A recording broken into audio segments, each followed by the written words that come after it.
Guys, welcome back. I got a food processor here. It seems broken. Let's see what happened. It make that sound, but the blade is not spinning. Let's see what's going on. So that seems to be fine. Let's check this out. Oops, it's pretty loose. Let's see if I can fix it using a crazy glue.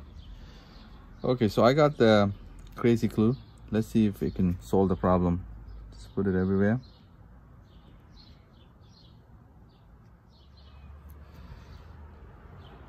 See if I can fix it simply. So press it firmly. Let's wait 5 minutes and try again. Alright, so looks like the crazy glue did it. It's pretty firm.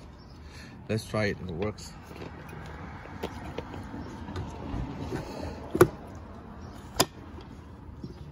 Okay, it's on it.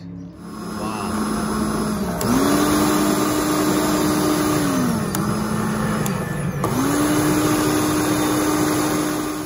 Let's try this one on too. Small container. Awesome! We fixed it. Thanks for watching, guys. Don't forget to subscribe.